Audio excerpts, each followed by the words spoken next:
Attention, Bears Nation! What you're about to discover now will rewrite everything you know about the Bears' plan to dominate the NFC North.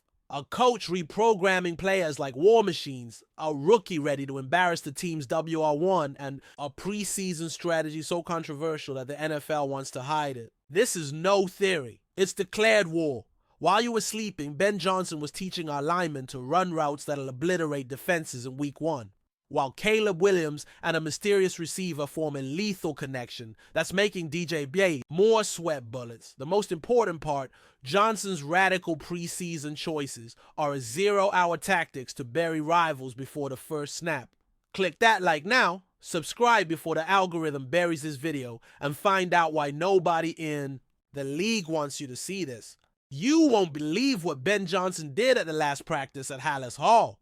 Let me tell you, when a coach finishes practice with offensive linemen acting as wide receivers, it's not just playtime, it's pure genius. But let's start at the beginning. Ben Johnson came to the Bears with a reputation as an offensive mastermind, someone who transformed the Lions' attack into one of the most explosive units in the NFL.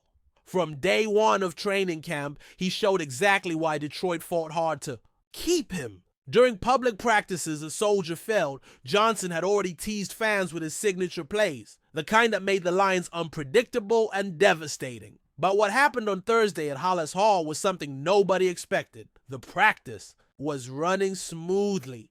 Johnson, who's proven to be strict and doesn't hesitate to correct even Caleb Williams when necessary, directed drills with his usual intensity. But then, at the session's end, he did something that left everyone speechless. Are you ready for Jonah Jackson, standing 6'3" and 320 pounds, to try throwing a pass while covered by Andrew Billings, 6'1" and 340 pounds? That was the question echoing through Hallis Hall when Johnson announced the last drill of the day. Joe Thuney, our starting guard, made a catch that drove everyone crazy. The guy created separation with a jab step against Grady Jarrett like a veteran receiver and caught the pass on a crossing route that was pure art. And listen to this. Bears offensive players flipped out over Thuney's play. It wasn't a polite reaction, nor merely applause. It was an explosion of genuine excitement. To appreciate the magnitude of this, imagine the scene. Thuney, a guy who spends his whole day blocking 160-kilogram defensive linemen, suddenly running a route with the precision of a veteran slot receiver. He used footwork, created separation, showed reliable hands. This wasn't luck, folks. This was skill. But Thuney wasn't the only one who impressed. Darnell Wright, our right tackle, ran what should have been a fade route, one of the toughest routes for a receiver to master. And you know what happened? Somehow, Wright recovered from a bad start, literally battled Montez Sweat, one of the most athletic pass rushers in the HMOL, to get the reception. A 340-pound tackle outmatching an elite edge rusher in a contested ball. And what about Jonah Jackson? The guy managed to get open in coverage, waved his hand signaling he was free like an experienced receiver would, but unfortunately couldn't hold on to the pass that hit both his hands. But here's the point. Jackson understood the route, found a soft spot in coverage, communicated with the quarterback. These are details that elevate a silly drill to serious preparation. Because do you know what Johnson did in Detroit? He constantly drew up passes for the offensive linemen. The Lions boasted some of the league's most creative trick plays in recent years, with many involving linemen in unexpected situations. Now he's making our linemen run routes with the seriousness of a position coach working with rookies. Last week, Johnson did the reverse. He had defensive linemen acting as receivers. Grady Jarrett running routes? Montez Sweat attempting catches? It sounds wild, but there's method to this apparent madness. Johnson is renowned for studying trends, identifying situations where defenses are vulnerable. One of the most common situations in the red zone is when defenses focus so much on covering skill players that they lose sight of eligible linemen. How many times have we seen touchdown passes to centers and guards in crucial playoff moments? I believe Johnson is planting seeds for something much bigger. These aren't just fun drills to relieve training camp tension. This is systematic preparation for special packages we'll see during the season. And when these plays surface in crucial games, defenses won't be ready because they've never seen our linemen running routes. Johnson has proven to be a stern coach. He runs a complex offense requiring precision and discipline. When players make mistakes, he doesn't hesitate to correct them publicly. Caleb Williams has felt this more than once during camp. But this creativity, this ability to think completely outside the box is precisely what Chicago needed. Since Matt Nagy, we haven't seen a play caller with this mix of imagination and technical competence. Nagy had wild ideas, but he lacked execution. Johnson has the wild ideas and the knowledge to execute them flawlessly. This difference will be crucial during the season. If that surprises you, wait till you hear about what's happening between Caleb Williams and Rome Odunsi. The connection between them is getting so strong that DJ Moore may seriously have to worry about his spot as the #1 WR. And look, when I say Moore might need to worry, I'm not exaggerating. Odunsi, our 9th pick in the 2024 draft, is becoming not just a favored target of Williams during practice, he's becoming the favored target.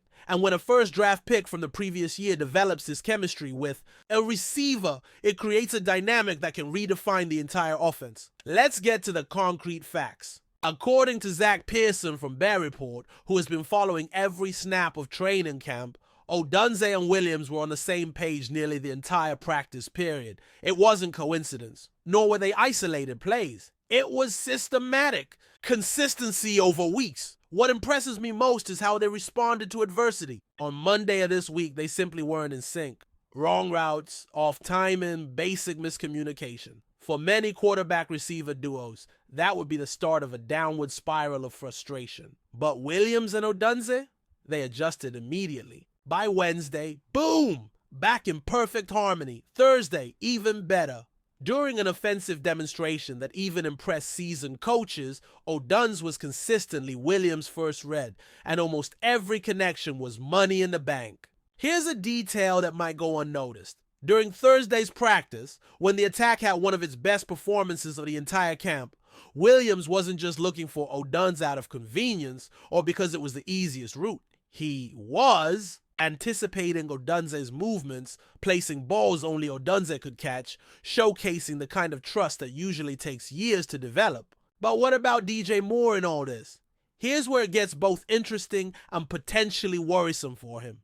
During the same period when Williams and Odunsi were building impressive chemistry, Moore was struggling to find his place in Johnson's new system. Pearson reported something revealing. Moore caught a touchdown pass during a red zone drill that felt like the first time in a long time. First time in a long time. We're talking about the guy who should be our undisputed WR1, yet he was experiencing a touchdown drought during training camp. And it wasn't just that. Moore and Williams visibly struggled to connect during the joint practice with Miami on Saturday. While Odunsi was making contested catches and running precise routes, Moore seemed uncomfortable, out of timing, almost like he was learning to play with Williams for the first time. Now, this doesn't mean Moore won't get targets during the season. The guy has talent, experience, and Johnson is too smart not to use a playmaker of Moore's caliber. In fact, the Bears are actively seeking creative ways to get the ball in his hands, including special packages where he operates from the backfield. But here's the reality. Moore had a disappointing rookie season in the previous system, with just 54 catches for 734 yards and 3 touchdowns. Numbers that, frankly, don't justify the WR1 tag on a team with playoff ambitions. Moore was practically the entire passing offense in 2023, and the Bears lived and died based on his performance in 2024. This excessive reliance on a single receiver has been one of the biggest problems in the Bears' attack in recent seasons. When Moore had a bad game, the entire passing game would collapse. When he was injured, Williams was left without reliable options. This situation was unsustainable for a team wanting to compete in the NFC North. And here's where Odunsi enters as a game changer. Standing 6'1" with elite athleticism, he offers exactly what the Bears needed, a legitimate deep threat that can stretch the field vertically. But more importantly than his physical abilities is the football IQ he's displaying during the camp. Odunsi isn't just running routes and waiting for passes, he's reading coverages, finding soft spots in zone defenses, creating separation against press coverage. These are skills indicating a far higher ceiling than his rookie numbers suggested. And the chemistry with Williams? That's something that can't be forced or manufactured. Quarterbacks and receivers either have this natural connection or they don't.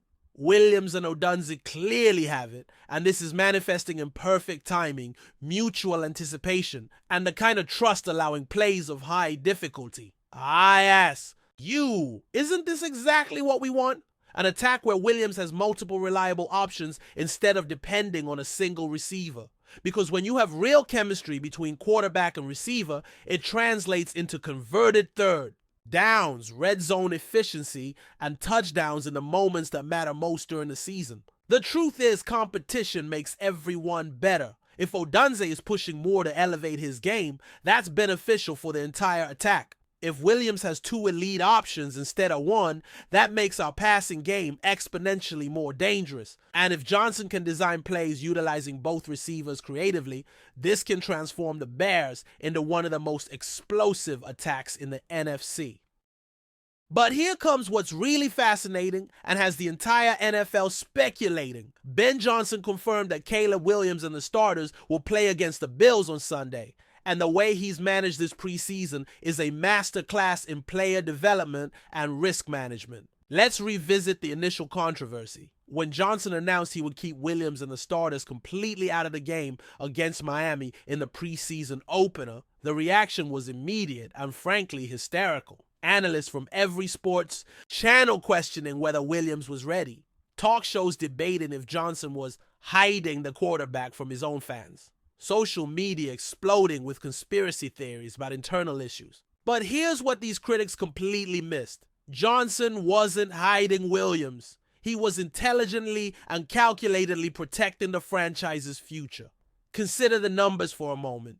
Williams and the starters had already participated in extensive joint training sessions with Miami, essentially complete scrimmages against an NFL-quality defense. Additionally, they had an intense 70-play drill before the game itself. In terms of quality repetitions and game-like situations, Williams had already received more quality work than many backups get in entire preseason games. Johnson explained. His logic clearly, playing the game posed unnecessary injury risks with no corresponding developmental benefit. Given the alarming number of significant injuries already occurring just in the first weekend of the 2025 preseason. Players losing entire seasons on meaningless plays. This was probably the smartest decision any coach made this offseason. But Johnson's genius goes beyond simple injury prevention. He understands something fundamental about quarterback development that many coaches ignore. Building confidence is more important than repetition volume during the preseason. Williams already showed during his rookie year that he has the talent and mental toughness to play in the NFL. He doesn't need to prove it again in August. What he needs is to master the nuances of Johnson's system, build chemistry with new teammates, and enter the regular season with complete confidence in his preparation. And here's where Johnson's strategy becomes brilliant. By keeping Williams out of the first game, he removed all external pressure and media scrutiny that comes with preseason performance. There are no highlight reels being dissected, no throw charts being analyzed, no hot takes about every incomplete pass. Instead, Williams can focus entirely on the process, getting comfortable with pre-snap reads, perfecting communication with the center, understanding situational football within. Johnson's system. These are the foundations that determine success during the regular season, not the ability to complete passes against vanilla defenses in August. Now that Williams will play against the Bills, all that careful preparation is ready to pay off. But I believe public expectations are completely off about what we should expect to see. Don't expect spectacular fireworks. Don't expect 300 passing yards or multiple touchdown throws. This is still preseason, and Johnson is too smart to show his full hand against a defense coached by Sean McDermott, known for obsessively studying film. What Johnson will test are the fundamentals that truly matter. The snap-to-snap communication between Williams and the center, the pre-snap recognition of blitzes and coverage rotations, Williams' ability to get the play call, process the information, and deliver accurate throws under pressure simulation. If Williams plays exactly 2 drives and completes 7 of 7 passes, even if they are simple screens, quick slants, and checkdowns, that represents a massive victory in terms of process execution. If he manages the pocket, makes correct reads, and avoids costly penalties, it demonstrates that he's perfectly absorbing Johnson's system. Here's what many people don't understand about effective preseason utilization. It's not about impressing fans or generating excitement for ticket sales. It's about building systematic competence that translates to wins in September, October, and beyond. Johnson learned this during his years in Detroit. The Lions didn't become elite overnight through spectacular preseason performances. They became elite through meticulous attention to detail, systematic development of player chemistry, and intelligent risk management that kept key players healthy when games actually mattered. I ask you, do you really prefer to see Williams trying to thread 20-yard passes into tight windows during preseason, risking interceptions and potential injuries, or prefer to see him executing fundamental plays perfectly to be 100% mentally and physically ready when the Vikings arrive at Soldier Field in Week 1? The answer should be obvious to any true Bears fan wanting sustainable success over temporary excitement. Johnson is building something special here, but he's doing it the right way, with patience, intelligence, and long-term vision. When you piece together these three stories, a picture emerges of an organization that finally understands what it takes to build a sustainable contender in modern NFL. Johnson isn't just another offensive coordinator with great ideas. He's a systematic innovator combining creativity with sound fundamentals. The trick plays with linemen running routes aren't gimmicks, they're calculated playbook additions, creating matchup problems for defenses. The connection between Williams and Odunsi isn't just natural chemistry, it's the foundation of a passing attack that can stretch defenses both vertically and horizontally simultaneously. Add DJ Moore as a complementary weapon, and suddenly you have a receiving core able to attack any coverage. And preseason management, it demonstrates a level of organizational maturity the Bears haven't shown in decades. Instead of catering to external pressure and media expectations, Johnson is making decisions based on what's actually best for player development and team success. So tell me in the comments, after hearing all these details, do you think Odunsi will not only compete with DJ Moore, but actually surpass him